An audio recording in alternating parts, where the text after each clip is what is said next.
Hey, my name is Daphne, and I'm part of the worship team here at Riverwalk Church. I want to thank you for joining us today on our online campus. If you have any questions or prayer requests, you can always contact us at riverwalkchurch.com. Again, thank you for joining us, and I hope you enjoy the service. Welcome to Riverwalk Church's online campus experience. I'm so thankful that you're here today.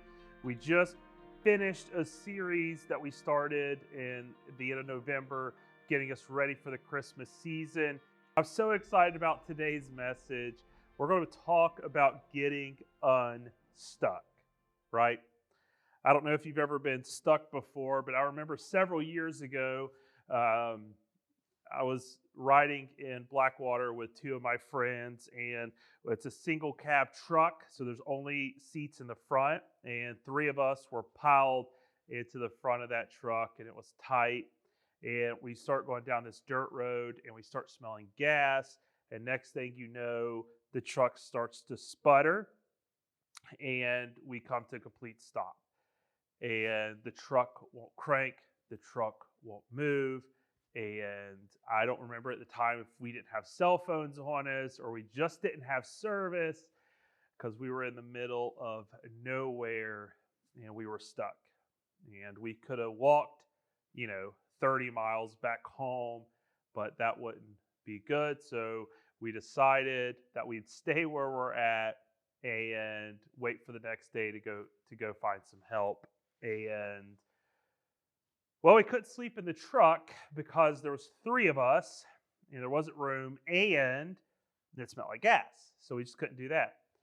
And so what we did, because we're smart, is we slept in the middle of this dirt road. And so you see this truck sitting in the middle of the dirt road. You get past the truck, you see three teenagers sleeping kind of in a circle, and we're using our shoes as pillows in the middle of this dirt road around this very small fire. And if you drove by, you'd probably look and go, okay, what kind of cult stuff is happening in the middle of this road? And the next morning we got up, we went to the closest house or business or whatever it was, gas station, I don't remember. And we called his dad. His dad came and rescued us. And we were stuck, right? And there was nothing we could do at this point. And what one more redneck story of my past is, I remember where we went to school, they were building a neighborhood directly behind the school. They were building this road, and so there was little dirt trails and dirt paths that you could go down. And I was driving my vehicle at the time. It was a Jeep Grand Cherokee, and we get into the woods, and we're driving around, and all of a sudden I'm going down this trail, and I come to an immediate stop. My tires are spinning. I can't go anywhere. And what happened was the ruts that I were in got very deep, deeper than my tires could reach, and my back axle was sitting in the middle of that rut and not allowing my tires to move. So I was just sitting there spinning my tires. And at the time, my parents, because this was kind of a family vehicle at the time, that they didn't want me taking it off road. They didn't want me doing these redneck game things, right? Like they didn't like it. So I had to find a way to get out without calling my parents. So this big, like, Dodge Ram diesel truck is driving by. So I wave him down. Me and the friends wave him down. He comes and he backs his truck all the way up to my hitch, right? And puts a chain on my hitch, chain on his hitch, and then he just floors it and yanks us out of this rut. And my heart sank, because as hard as he pulled it, I was just imagining the frame just being separated, because he pulled with all of that power, and I'm sitting there having a heart attack because I am so worried that my parents were going to find out that we broke something, because it was something we couldn't push, right? Someone had to literally yank us out of where we were stuck. And I know some of you have probably had similar situations. Maybe you've been fishing, right, and your motor goes out. Maybe you've been fishing and there's a hole in your boat. Maybe it's your 1 year anniversary and you and your wife and a couple of friends end up stuck on the side of Highway 85 in Crestview. And you have to sit there for hours until the tow truck comes, until your next ride gets there, because you need help from people. That's what I'm trying to say. We needed my friend's dad to rescue us, right? We needed this random Dodge dually big truck to help us. We needed the tow truck to come help us, right? We've all had situations where we needed people to help us to get unstuck. And I want to talk today about the reality of hard stucks, right? Being stuck in very difficult situations. And it could be you're stuck because of emotional connections, spiritual connections. This is things that I've had to go through in my life, and we'll talk about that later. But these aren't being stuck because of situations that other people have put you in. But these are the type of stucks where you're stuck. You're stuck because of your emotions. You're stuck because of your connections. You're stuck because of where you're at. Now, this is a syndrome. This is a thing that we're going to be calling the George Bailey syndrome, right? It's Christmas time. Have I said this yet? Merry Christmas. Merry Christmas. This is the last Sunday before Christmas, and I just want you to know, Merry Christmas. So you know George Bailey, right? George Bailey had big dreams, big plans. I mean, he was going to lasso the moon for Mary, right? And so what happens in George Bailey's life? George Bailey is planning a trip across the pond. He has plans of traveling the world before he starts school. And while he's planning this, he meets a wonderful woman named Mary. And he promises her the moon. But then disaster strikes. His dad has a stroke, and his dad passes away. So George has to step in and run the family business. And he says, George, the board comes to him and says, George, if you don't stay, we have to close the family business down. So George skips his trip. He skips going to college. He gives all that money that he's been saving up so his brother could go to school. And his brother comes back, and the idea here is that he was going to send his brother to school so his brother could come back, run the business, that George can go and to live his life. But his brother comes back and he's married. And he has this job offer from his father-in-law, and he can't take over the business. And George is stuck. So fast forward, and George finally marries Mary, right? George and Mary get married, and they have these wonderful times in their lives. They buy a house, they have kids, and they have plans of going on their honeymoon, right?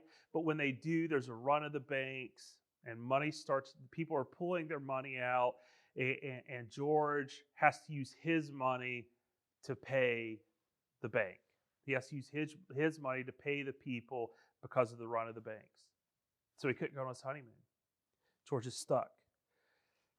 George now is buying a house, and he's got 3 wonderful kids, and disaster strikes again.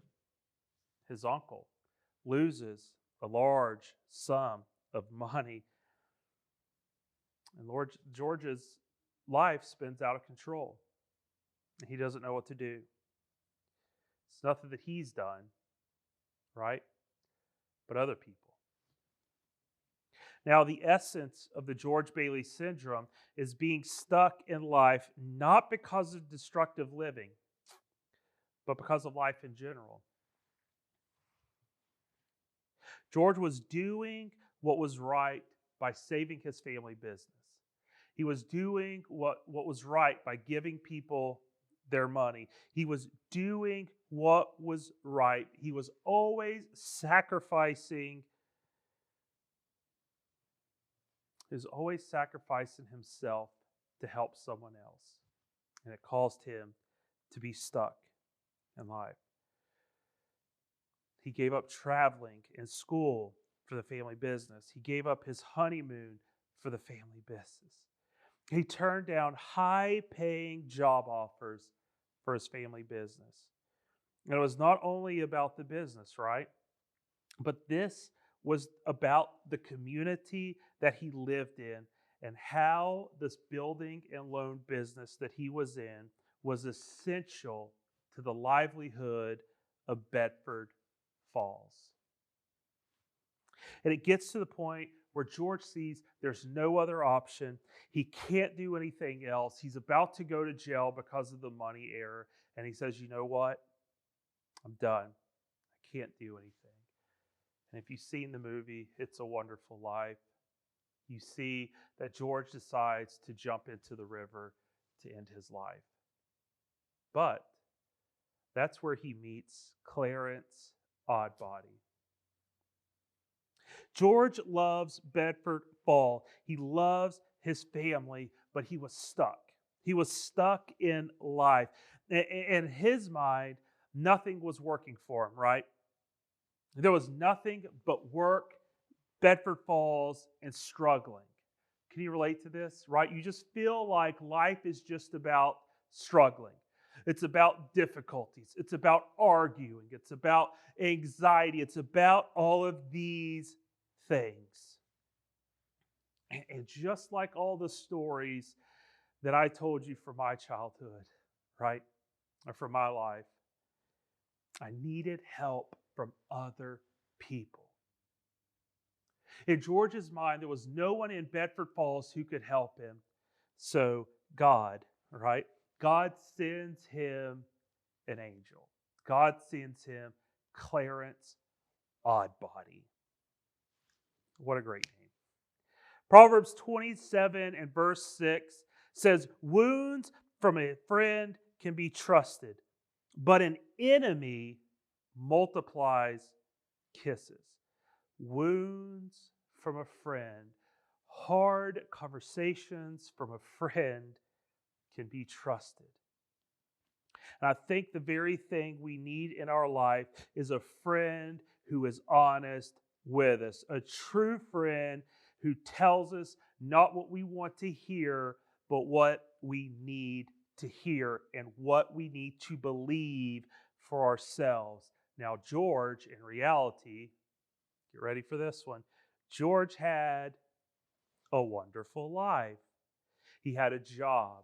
He had a house. He had a community that loved him. A wonderful family. It was, again, a wonderful life. But George couldn't see it. His wheels were just freely spinning in Bedford Falls. So the Lord sent Clarence to help show George that the life he really had. Clarence wasn't there to console George, but to adjust. Okay, let me start that over.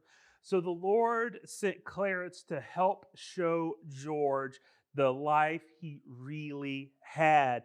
Clarence wasn't there to console George, but to adjust his focus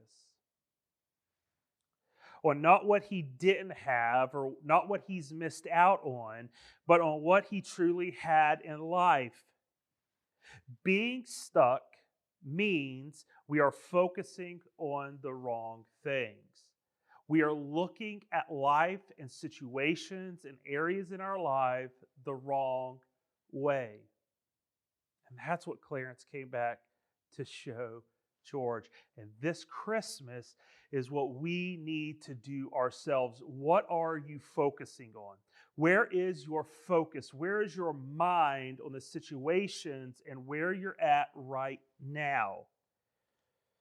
And I went through this a couple of years ago where I was in a ministry position that I loved and I liked, and I was doing okay in it. And I kept talking to a friend of mine. He kept saying, "You got to go. You got to leave. You're bored where you're at. You're stuck." And me, being hard headed, took me 2 years to realize what my friend was saying and that I needed to get out and to do something else. I felt like I was happy ish, right? But I felt like I had to be there. I felt like that church needed me. I felt like the people that I was ministering to needed me, right? I was like George Bailey with the people of Bedford Falls. I felt like I was needed. I felt like what I was doing had to be done there. But I had to come to a place where I realized that I was just stuck. And it was leading me to be troubled in a lot of areas in my life. And it got to the point to where I was depressed, and I just had that kind of that way George Bailey was feeling, that I felt like there was no other hope. There was no place for me to go. There was nothing for me to do, that I was just stuck in this moment. And my friend was always telling me to go, to step out in faith, to step out, to hear where God's leading me and calling me. And I needed the wounds of a friend. I remember I was at a place where he gave me this book uh, that was called Necessary Endings, a book by Dr. Henry Cloud. And, I read a couple of chapters and I put it away. And then I remember getting to a place in my life where for some reason, I thought about this book again, and I went to it and I picked it up, and it was exactly what I needed to hear in that time. And I remember just reading and crying and processing through through the book. And there's a couple of things that I learned, and I want to share those with you today to help you to get unstuck. Because the core of this, again, I want to remind you, is not that we're stuck because of situations that other people have put on us. We're not stuck because of destructive lifestyles. We're stuck because of life, where we feel like we need to be for what we're doing in our life. So the first thing that I learned is I needed true friendship. George finds a book after he returns home, after the thing that all happened with Clarence. And he finds a book, and inside the book it says, "Dear George, remember, no man is a failure who has friends. P.S. Thanks for the wings. Love, Clarence." No man is a failure who has friends. True friendship is developed over years of being the friend to others that you need in your life. Listen, the friend that you need in your life right now is the exact friend that you need to be to someone else. The people that God has called you to be in community with, the people that are around you, you need to live out that friendship that you need to your other friends. Because just like you're struggling and you're stuck, you could be used right now to help your friends and family to get unstuck out of their lives and in their situations. Proverbs 17, verse 17 says, "A friend loves at all times, and a brother is born for adversity." Ecclesiastes 4, verses 9 and 10 says, "Two are better than one because they have a good return for their work. If one falls down, his friend can help him up. But pity the man who falls and has no one to help him up." Who are your true friends? And have you been a true friend to them? Who could you call on? Who What friendship has been built in adversity? Who have you gone the extra mile with? Who have you been building and loving and allowing into your life? And how can you lean on them this season to get you unstuck from where you're at? The second thing I learned is I needed to face reality. Much like Clarence took George through this journey of seeing what life would be like without him. We have to face reality. I took my current situation and I asked myself, is this where I wanted to be in the next 6 months? In 6 months, do I want to be in the same reality? Do I want to be in these same frustrations? Do I want to be dealing with these same problems? Do I want to be stuck in 6 months? And if you're looking at me and you're saying, Pastor Steve, I don't want that in 6 months, then face reality. It's time to change. It's time to step out of this area. It's time for you to face the reality that you're stuck and you need change in your life. I had to look and see where my hope was in the situation, and I had to evaluate if there was hope, if there should be hope placed in that situation to bring the change I needed. I had to look to see if there was some type of hope and if I should have hope in that situation. And where did I need to bring the change? Where was the change I need to bring in this situation? Look at the situation you're dealing with. See if there's hope. See if you should be putting hope in that, and see if that hope, where you're putting that hope, is going to bring the change that's needed. Okay, you got to look at the situation. I want you to really grasp this. Look and see where the hope in the situation is, and see if there's change that can happen.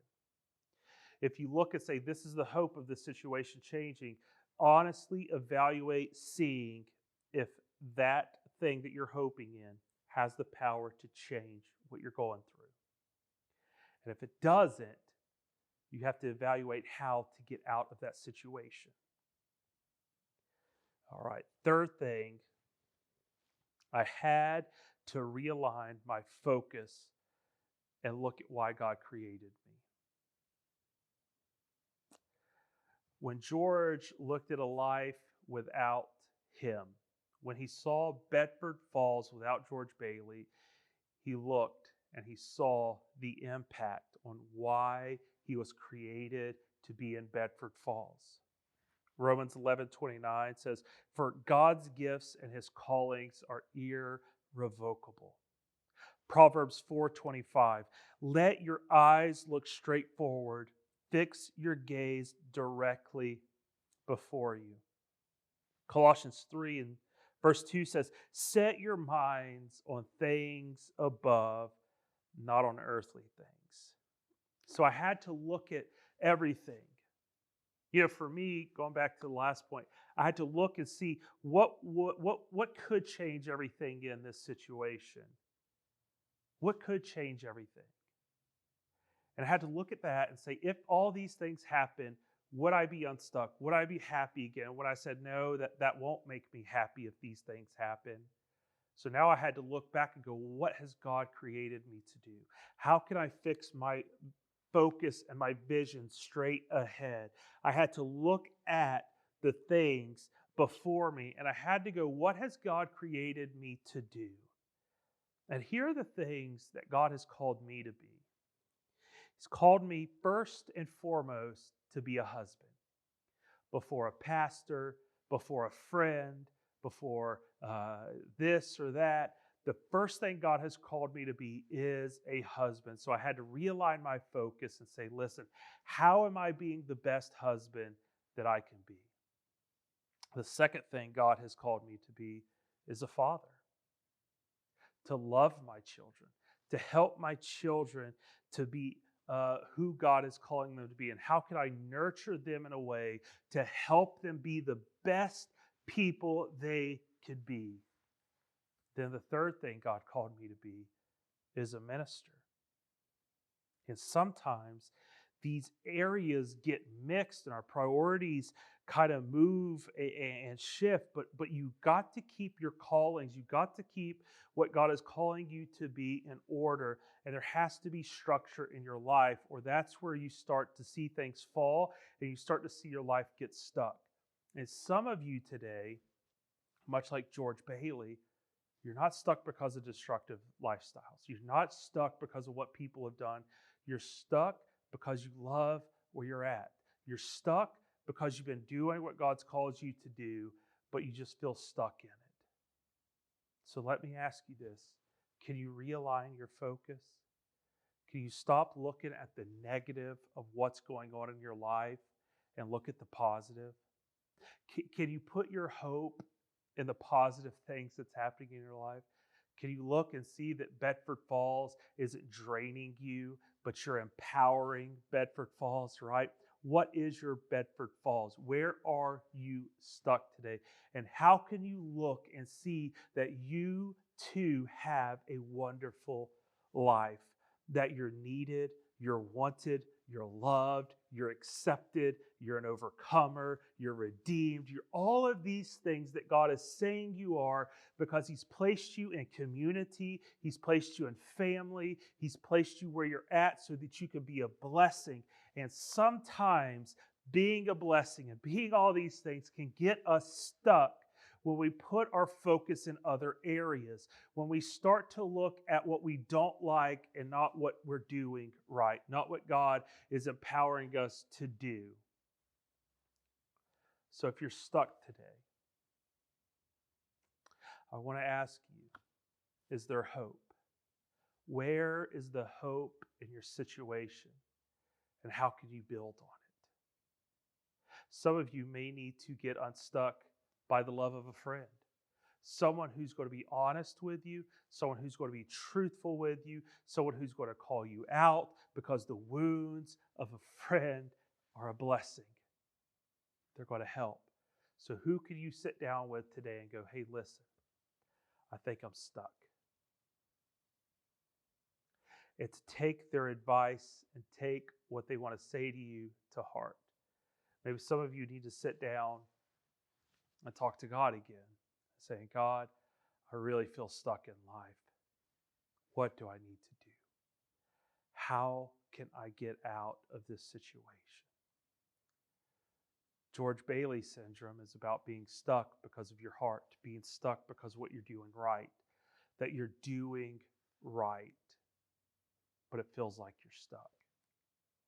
And I want you to know, as your pastor, that I love you, that I believe in you, and your journey starts today.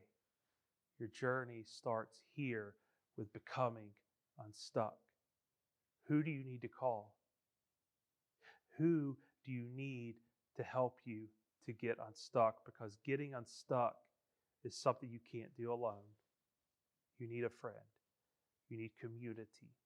You need someone who loves you, who cares for you, who's going to be honest with you, that they're not going to console you, but they're going to pull you out. And I want to pray with you, because I believe now your journey starts here. Your journey starts now, and God wants to work this in your life. So let me pray with you. Lord, God, for the people who are watching and they feel stuck, they feel like they've done everything they've needed to do in this life, but yet here they are and they still feel stuck. They still feel hopeless. They still feel like there's no exit. There's no way out. But God, a lot of us are right where you want to be, but you need us to change and to shift our focus, not on the things that are dragging us down, not on the things that are hurting us, Lord. But God, we look at what you're doing through us.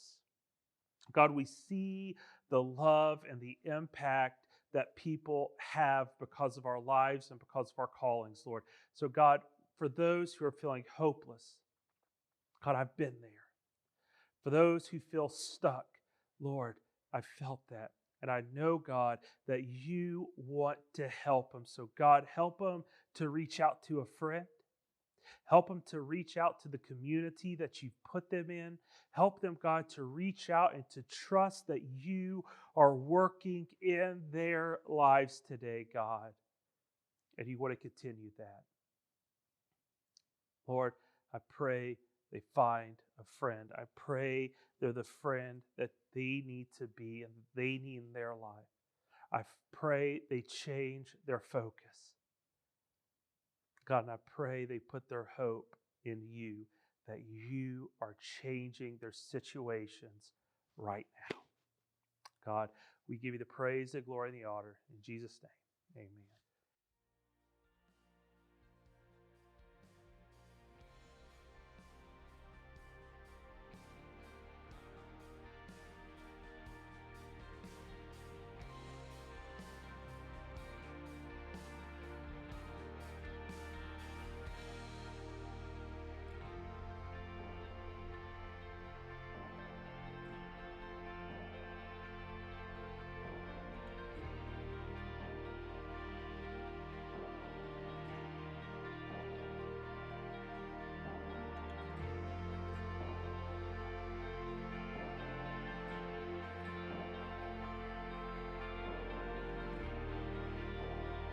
Hey guys, I hope you really enjoyed the service today. Again, if you have any questions or prayer requests, please go to our website at riverwalkchurch.com. We hope you enjoyed the service, and we hope to see you next week.